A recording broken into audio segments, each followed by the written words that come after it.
Hi guys, welcome back to my channel. This is me Resham Khan and आज के video में हम बात करने वाले हैं यूसीसी के ऊपर, which is a political topic. और यूसीसी की टॉपिक के ऊपर बात करने से पहले मैं आपको ये बता दूं कि यूसीसी होता क्या है। यूसीसी एक यूनिफॉर्म सिविल कोड है जिसके अंतर्गत एक देश में रहने वाले हर नागरिक को एक ही रूल का पालन करना पड़ता है। अभी तक जो हमारे क्रिमिनल रूल है उसके अंतर्गत वो कोई भी जाति का हो, अगर किसी ने मर्डर करा है, चाहे वो हिंदू हो, मुस्लिम हो, सिख हो, ईसाई हो, उसको सेम ही सजा दी जाएगी। लेकिन बहुत सारे अलग अलग रूल्स हैं, जैसे कि अडॉप्शंस के रूल में मुस्लिम्स अलग रूल फॉलो करते हैं और हिंदूज का अलग रूल होता है। तो इन्हीं सब रूलों को हटाकर एक ही रूल बनाने के लिए इस यूसीसी को लागू किए जाने की मांग हो रही है।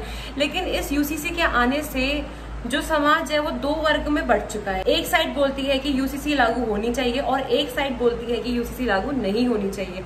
जो वर्ग ये कहता है कि यूसीसी लागू होनी चाहिए, उनका मानना ये है कि जब इंसान एक ही देश में रह रहा है, नागरिक एक ही देश में रह रहा है, तो उसको एक ही रूल का पालन करना चाहिए। इससे एकता और समानता का भाव बढ़ता जाएगा और भ्रष्टाचार को कम किया जाएगा, भेदभाव को कम किया जाएगा। वहीं दूसरे वर्ग का ये मानना है कि उनके पारिवारिक और धार्मिक जो रूल्स हैं, रेगुलेशंस हैं, उनको इससे ठेस पहुंच सकती है। और उनका मानना ये भी है कि 140 करोड़ की आबादी है और अलग अलग डिफरेंट वर्ग के यहाँ पर लोग रहते हैं, कम्युनिटी के, रिलीजन के लोग रहते हैं। तो एक ही रूल को फॉलो करना उन सभी के लिए बहुत डिफिकल्ट हो जाएगा और ये देश में बहुत सारे कॉन्फ्लिक्ट भी पैदा कर सकती है।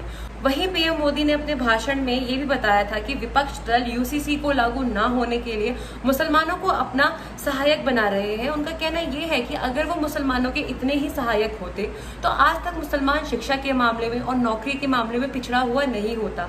लेकिन अभी तक उन्होंने कुछ नहीं करा, लेकिन चंद वोटों के लिए वो अब मुसलमानों के साथ बहुत ज्यादा विनम्रता और उनकी सहायता कर रहे हैं ताकि यूसीसी को रोकने के लिए उनको अपना सहारा बनाया जा सके।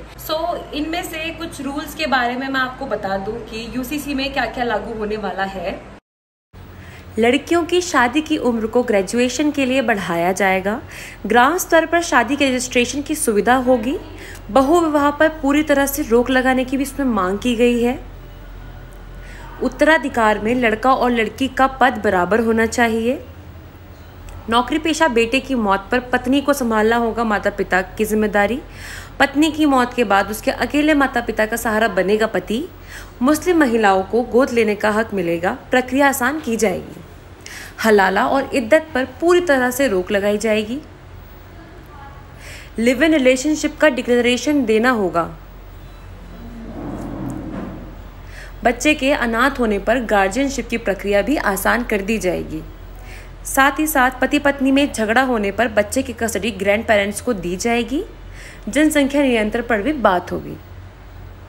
So these are some major point in Union Civil Code. So let me know in the comment section below that what are your thoughts about UCC? It should apply or not? तब तक के लिए मिलते हैं आगे आने वाले video में। Bye bye.